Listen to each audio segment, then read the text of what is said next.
रामकृष्ण हरी माऊली. रामकृष्ण हरी. आपल्यासोबत माऊली आहेत. माऊलींच्या पदस्पर्शाने धाराशिवची सर्व भूमी पवित्र झाली आहे. सोबत माझे गुरुजी विश्वनाथांना तोडकर आहेत. इकडे रमेश भिसे आहेत, वहिनी आहेत. बोधले महाराजांना विनंती करतो की संत साहित्याची ही पालखी दिंडी सोहळा पंढरपुराकडे प्रस्थान होतो, याच्या संदर्भात आपलं मत व्यक्त करावं, आपले विचार व्यक्त करावे. महाराष्ट्र ही संतांची भूमी आहे. सर्व संतांचं आराध्य दैवत पंढरीचा पांडुरंग आहे.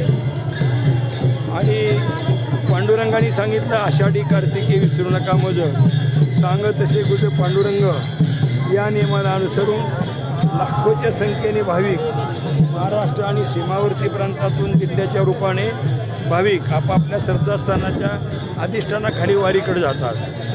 परंतु महाराष्ट्रातील सर्व संत महंतांमध्ये ज्ञानदेवे रचेला पाया आणि तुका झाला शे कळस, या पद्धतीने इंद्रायणीच्या तीरावर कैवल्य चक्रवर्ती संत सम्राट ज्ञानेश्वर महाराजांची संजीवन समाधी आणि देहू येथे जगद्गुरू तुकोबारायचं वैकुंठ गमन आणि अलौकिक जीवन, यामध्ये प्रतिवर्षी माऊली ज्ञानेश्वर महाराज आणि जगद्गुरू तुकाराम महाराज यांच्या पालख्या पंढरीकडे जातात. यासाठी महाराष्ट्रातून अनेक प्रकारचे संस्थान, देवस्थान, महाराज मंडळी आपापल्या दिंड्या घेऊन या दोन्ही पालख्यामध्ये आपापल्या परीने चालतात. यामध्ये कैवल्य चक्रवर्ती संत सम्राट ज्ञानेश्वर महाराजांच्या पालखी सोहळ्याचा इतिहास थोर हैबत बाबा यांनी हा पालखी सोहळा सुरू केला.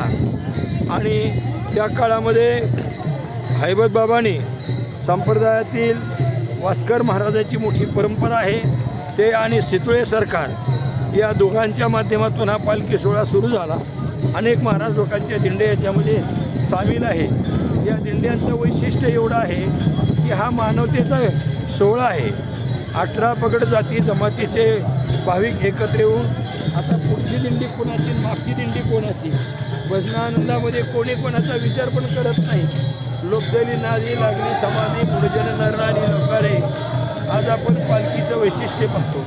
अनेक साहित्यिकांनी, अनेक विचारवंतांनी, अनेक समाजसुधारकांनी आपापल्या परीने समाजातल्या जातीपातीच्या भिंती फाडून माणसामध्ये मानवतावाद रुजवण्याचा प्रयत्न केला. हे वैचारिक आहे, परंतु त्या वैचारिक गोष्टीचं अनेकांनी कार्य केलं, पण ते प्रॅक्टिकलमध्ये दीनदुबळ्या सर्वसामान्य माणसापासून अगदी विमानाने प्रवास करणाऱ्या सर्व लोकांना एकत्र घेऊन चालणारी जगामध्ये कोणती वारी असेल ते त्या वारीचं नाव आहे पंढरीची वारी. आणि त्या वारीमध्ये जगद्गुरू तुकाराम महाराज म्हणतात, वारीची एवढी ओढ आहे की संपदा सोहळा नावडे मनाला, लागला टकळा पंढरीचा, जावे पंढरीची आवड मनाची, कधी एकादशी आषाढी आहे.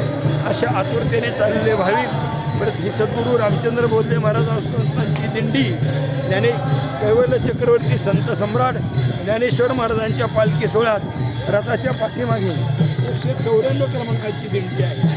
आपण दिंडीमध्ये वारकरी चालतात, वारकरी विचार करत नाही आता खायला कोण आहे, विश्रांतीचं काय, परंतु पांडुरंगाने अशी योजना केलेली आहे, ते भजन करतात, त्यांच्या पाठीशी उभं राहिलं पाहिजे. आणि आमच्या तोडकर साहेबासारखे सामाजिक उद्योजक अनेक हजारो लोकांना शिक्षणाचा आणि अनेक प्रकारच्या विचाराने सहकार्य करणारी मंडळी, गोरगरीबाला दुबळ्या माणसाचं जीवन उच्चार तरी कसं जावं त्याबद्दल त्यांचे रमेश भिसे साहेब, वाघमारे साहेब, या सगळ्या आशेची खूप लोकांची टीम तयार केली.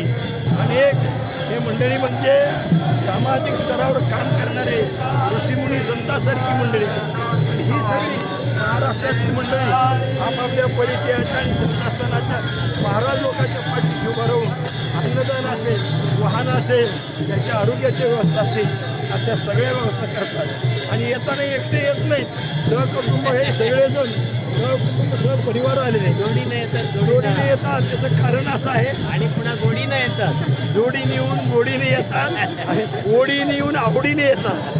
अशा प्रकारचं त्यांचं पुंडलिका गोवर्धन विठ्ठल श्री ज्ञानदेव तुकाराम महाराज महाराज की जय.